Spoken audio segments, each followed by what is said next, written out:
बिस्मिल्लाहिर्रहमानिर्रहीम। अस्सलाम वालेकुम प्यारे viewers, welcome to tips and tricks. हाँ, मानसून के मौसम में रोटी के रुमालों में से बहुत ही अजीब सी स्मेल आना शुरू हो जाती है। इसी स्मेल को ख़त्म करने के लिए और रुमाल में से चिकनाई को ख़त्म करने के लिए आज मैं आपके साथ टिप शेयर करूंगी कि हम किस तरह से रोटी के रुमाल धोएंगे। ना तो इसमें हम सर्फ यूज़ करेंगे, ना ही मीठा सोडा, ना ही सफ़ेद सिरका। इसके अलावा और भी बहुत सारी अमेजिंग किस्म की टिप्स आपके साथ शेयर करूंगी, तो वीडियो को फुल वॉच कीजिएगा और स्किप बिल्कुल ना कीजिएगा। वीडियो अगर पसंद आए तो प्लीज़ वीडियो को लाइक ज़रूर कीजिएगा और चैनल पे न्यू है तो चैनल को सब्सक्राइब भी कीजिएगा। टिप्स को अपने फ्रेंड्स एंड फैमिली के साथ शेयर भी कीजिएगा। तो बिना टाइम वेस्ट किए चलते हैं वीडियो की तरफ। आज की टिप नंबर 1 बहुत ही यूज़फुल है। वो ये कि इस तरह से जब हम इलायची का पाउडर बनाते हैं तो अक्सर आपने देखा होगा कि इसका जो आउटर शेल है वो बारीक नहीं होता पीसने पे। तो हम जितना मर्ज़ी इसको ग्राइंड कर लें, जो इसका आउटर शेल है, जो ग्रीन वाला पार्ट है, वो बिल्कुल भी बारीक नहीं होता। तो इसका बहुत ही आसान हल ये है कि आप जब भी इलायची को इस पाउडर फॉर्म में लाना चाहें और ग्राइंड करना चाहें तो इसके अंदर आप आधा चम्मच या 1 चम्मच चीनी डाल दें, क्योंकि हम इलायची को यूजुअली स्वीट डिश में डालने के लिए ही यूज़ करते हैं। तो अगर हम इसमें थोड़ी सी चीनी ऐड कर देंगे और इसके पाउडर फॉर्म में लेकर आएंगे तो इसके टेस्ट पे कोई फ़र्क नहीं पड़ेगा। हाँ, जो पाउडर है वो बहुत अच्छे फॉर्म में बिल्कुल बारीक हो जाएगा, जो उसका आउटर शेल है वो बारीक सा हो जाएगा। अगर आपको इसका बिल्कुल फ़ाइन पाउडर चाहिए तो इसको छान लें, किसी भी स्ट्रेनर की मदद से स्ट्रेन कर लें, तो बिल्कुल बारीक पाउडर जो है वो बिल्कुल सेपरेट हो जाएगा। और जो आउटर शेल है जो थोड़े से मोटे रह जाएंगे और बिल्कुल भी पाउडर फॉर्म में नहीं आएंगे तो उसको हमने वेस्ट नहीं करना, बल्कि इसको भी हम चाय की पत्ती वाले बाउल में डाल देंगे। तो इस तरह से जब भी हम चाय बनाएंगे तो ये जो आउटर शेल है ये हमारी जो है ना बहुत अच्छी सी चाय के अंदर खुशबू लेके आएगा। तो चाय को तो वैसे भी हम छान के ही यूज़ करते हैं, तो इसका जो बिल्कुल जो आउटर शेल है वो बिल्कुल छन के पत्ती के साथ सेपरेट हो जाएगा। आज की टिप नंबर 2 भी बहुत ही यूज़फुल है। वो ये कि जब हमारी कैंची यूज़ करने की वजह से बहुत ज़्यादा उसकी शार्पनेस ख़त्म हो जाती है तो हम उसकी धार तेज़ करने के लिए बाज़ार से महंगे तरीन जो है दामों में उसकी धार को तेज़ करवाते हैं। तो उसके लिए आपने क्या करना है कि इस तरह के मेडिसिन के जो रैपर होते हैं उनके ऊपर आपने कैंची को अच्छे तरीके से ऊपर से नीचे तक चलाना है। तो इससे ये होगा कि आपकी कैंची की जो धार है वो बहुत ही आसानी से घर बैठे बिठाए बगैर पैसे खर्च किए हुए तेज़ हो जाएगी। अब ये मेडिसिन के रैपर के जो कटे हुए पीसीज हैं जिससे हमने कैंची को तेज़ किया है वो भी हम फेंकेंगे नहीं, बल्कि इसको भी हम अपने बहुत ही यूज़फुल पर्पज़ के लिए यूज़ करेंगे। जूसर मशीन के जग भी यूज़ करने की वजह से उनके ब्लेड्स जो होते हैं उनकी शार्पनेस ख़त्म हो जाती है। तो मेडिसिन के रैपर की जो कटिंग के पीसीस थे वो हम इस जग में ऐड करेंगे और इसको थोड़ी देर के लिए मशीन के ऊपर चला देंगे। ऐसा करने से जो जग की ब्लेड्स हैं वो बहुत ज़्यादा शार्प हो जाएंगे। इसी तरह से जो मिक्सी जार है जिसको हम आम जुबान में मसाला बनाने वाली डब्बी कहते हैं, उनके ब्लेड को भी तेज़ करने के लिए इन्हीं पीसीस का हम इस्तेमाल करेंगे। इनको हम डब्बी में डालेंगे और इसको थोड़ी देर के लिए मशीन के ऊपर रख के इसको चला देंगे। तो इससे भी जो इसके जो ब्लेड्स हैं वो बहुत ज़्यादा शार्प हो जाएंगे। तो है ना ये बेकार से जुगाड़। तो अगर आपको वीडियो पसंद आ रही है तो प्लीज़ वीडियो को लाइक शेयर और कमेंट ज़रूर कीजिएगा। नेक्स्ट मेरी टिप भी इसी जार को लेके है, मिक्सी जार को लेके। होता क्या है कि जब हम कोई भी काली मिर्च या कोई भी इस तरह के स्पाइसेस को इसके अंदर बारीक करते हैं, पीसते हैं, तो इसके बाद जो नेक्स्ट हम यूज़ करने के लिए इसको वॉश करते हैं। वॉश करने के लिए हम जब इसको अच्छी तरीके से वॉश करने की कोशिश कर रहे होते हैं तो इसकी जो ब्लेड्स हैं वो बहुत ज़्यादा जो है वो ख़राब हो जाते हैं, मीन्स के अपनी जगह से हिल जाते हैं, तो जिसकी वजह से ये जो जार है ये प्रॉपर्ली काम नहीं करता। इसी तरह से जो जूसर मशीन है उसका जग भी जब हम साफ़ करते हैं तो उसकी भी ब्लेड्स जो हैं वो ख़राब हो जाते हैं। तो आज मैं आपको ऐसा तरीका बताऊंगी, ना तो आपको ज़्यादा मेहनत करनी पड़ेगी इसको वॉश करने के लिए और ना ही इसके ब्लेड्स ख़राब होंगे। तो आपने क्या करना है कि मिक्सी जार या जग के अंदर आप जो भी डिश वॉशिंग लिक्विड यूज़ करते हैं उसका 1 चम्मच डालें और इसी तरह से थोड़ा सा इसमें पानी ऐड कर दें। ये 2 चीज़ें ऐड करने के बाद जग का ढक्कन रखें इसके ऊपर और इसके बाद इसको मशीन के ऊपर रख के थोड़ी देर के लिए चला दें।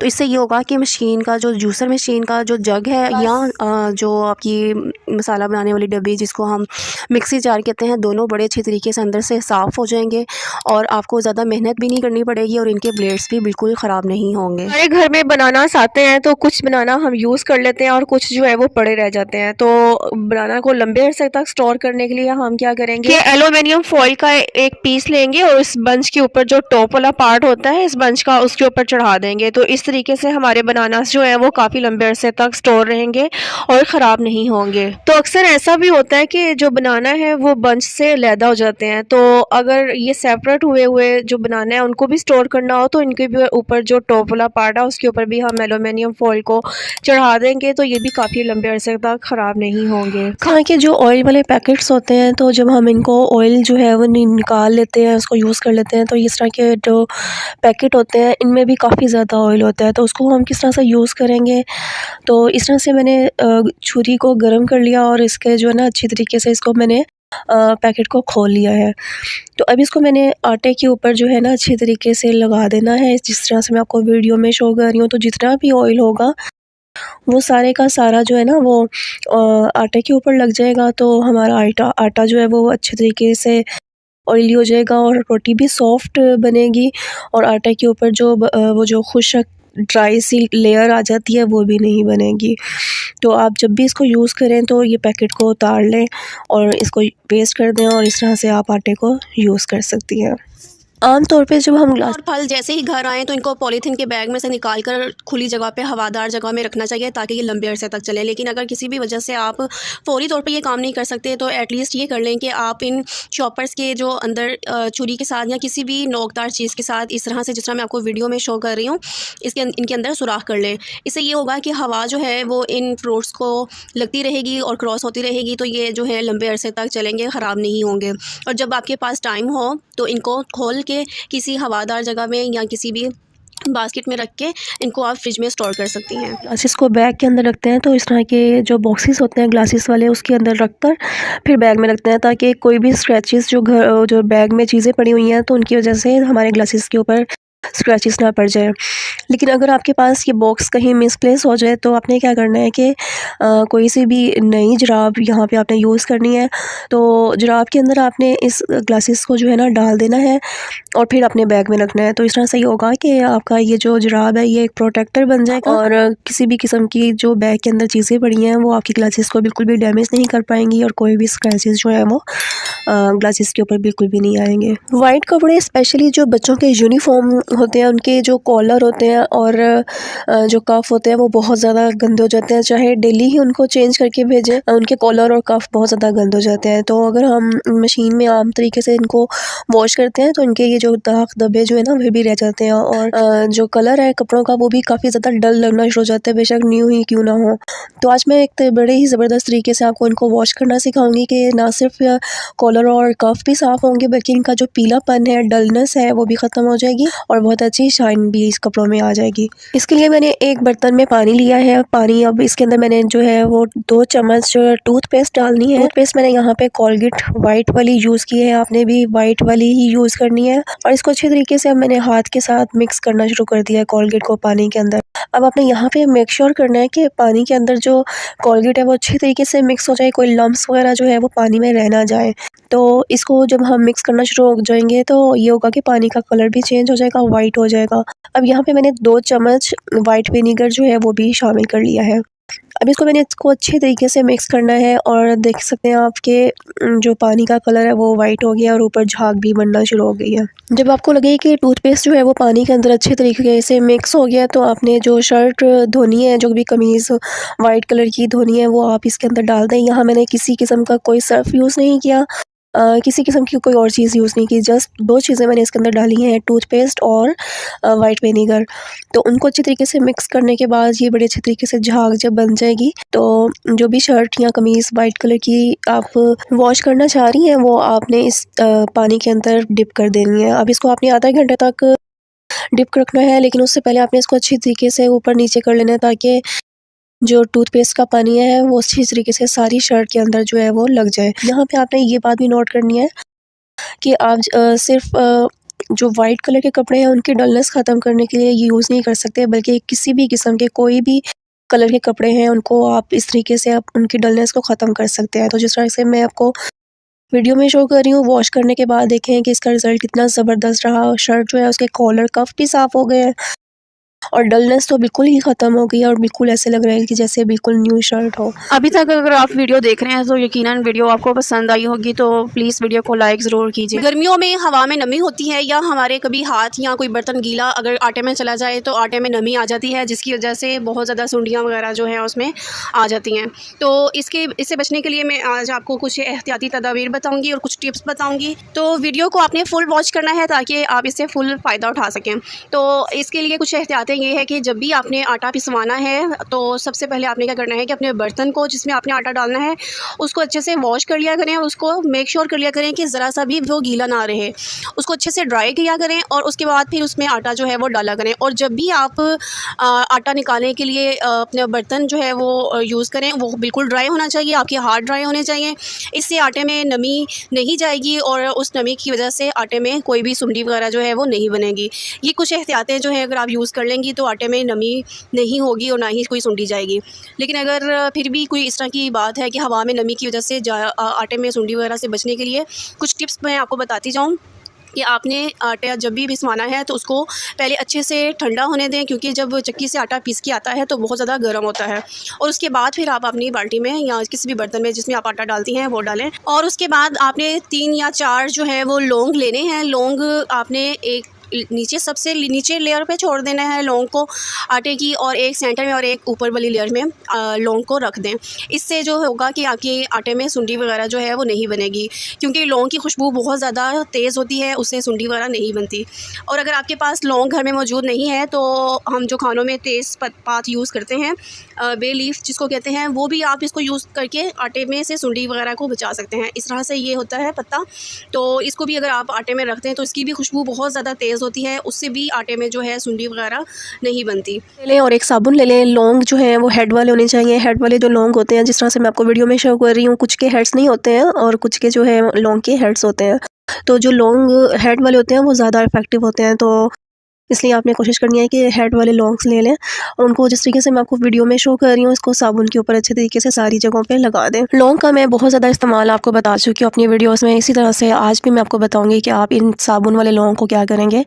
अपनी अलमारी में आप किसी साइड पे इसको साबुन को रख दें, लौंग वाले साबुन को।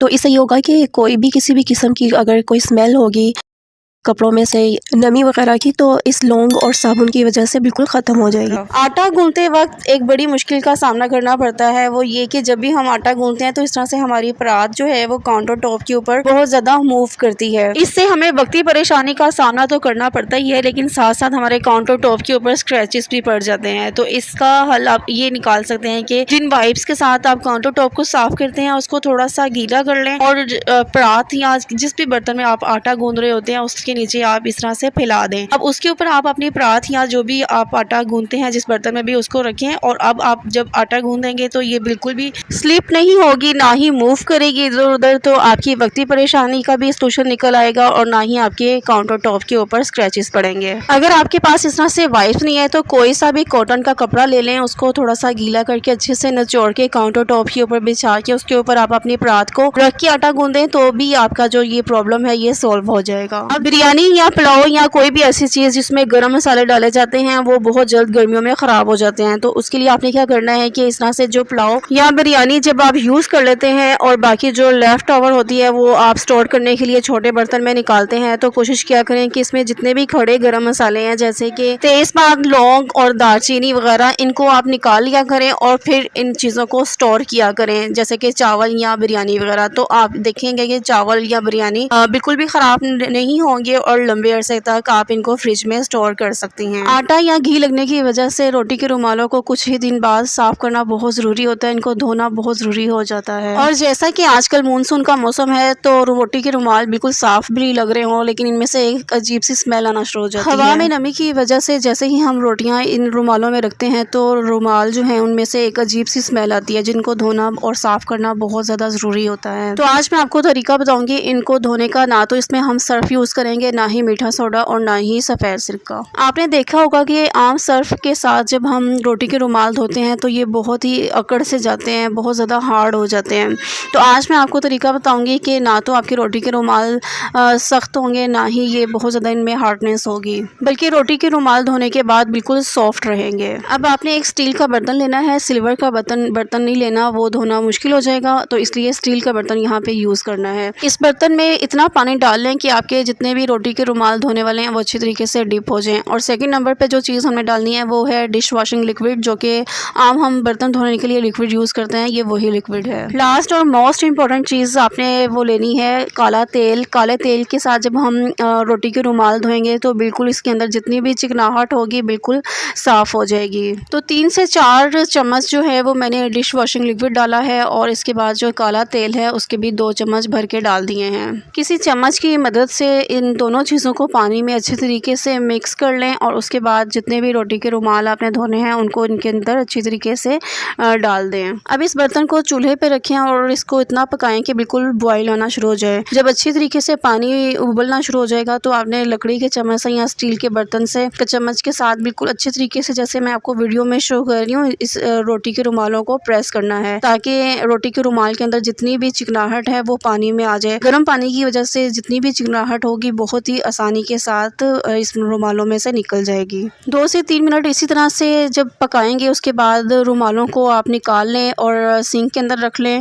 उससे पहले सिंक को अच्छी तरीके से साफ़ कर लें। सिंक को भी मैंने काले तेल के साथ अच्छी तरीके से साफ़ किया है। अब इन रुमालों को अच्छी तरीके से आपने पानी के साथ साफ़ करना है। डिश वॉशिंग लिक्विड इसलिए यूज़ किया गया है ताकि रुमालों के अंदर जितनी भी नमी की या कोई भी ऐसी स्मेल है तो वो बिल्कुल ख़त्म हो जाए और बिल्कुल रुमाल जो हैं वो साफ़ सुथरे हो जाएं और इनमें से बहुत अच्छी सी खुशबू भी आए। इसके अलावा डिश वॉशिंग लिक्विड जो है वो रुमालों को बिल्कुल नरम रखेगा, जबकि जब हम सर्फ से धोते हैं तो रुमाल बड़े हार्ड से हो जाते हैं। और काला तेल रुमाल के अंदर जितनी भी चिकनाहट होगी वो बिल्कुल साफ़ कर देगा। तो ये तरीका जो है वो रुमाल को साफ़ करने का बहुत ही बेहतरीन है। इससे ये होगा कि ना तो इसमें स्मेल रहेगी बाकी और ना ही हार्डनेस रहेगी रुमालों के अंदर, और चिकनाहट तो बिल्कुल ही ख़त्म हो जाएगी। बस अब इन रुमालों को अच्छे तरीके से आपने इनमें से जितनी भी काला तेल या डिश वॉशिंग लिक्विड है उसको निकाल देना है, खुले पानी में साफ कर खुले पानी में अच्छे से इनको धोकर धूप में डाल दें। और अगर धूप नहीं है, जैसे कि आजकल मानसून के मौसम में धूप नहीं है, तो आप इंडोर इनको अच्छे तरीके से खुली हवादार जगह पे फैला दें। उम्मीद करती हूँ कि आपको सारी टिप्स बहुत पसंद आई होंगी। अगर एक भी टिप पसंद आई है तो प्लीज़ वीडियो को लाइक करना, चैनल को सब्सक्राइब करना बिल्कुल ना भूलिएगा। आपको कौन सी टिप्स ज़्यादा पसंद आई कमेंट बॉक्स में ज़रूर बताइएगा। इन टिप्स को अपने फ्रेंड्स एंड फैमिली के साथ शेयर भी कीजिएगा ताकि वो भी इन टिप्स से फ़ायदा उठा सकें। मिलते हैं नेक्स्ट वीडियो में। अपना बहुत ख्याल रखिएगा और मुझे अपनी दुआओं में याद रखिएगा। Till then take care. अल्लाह।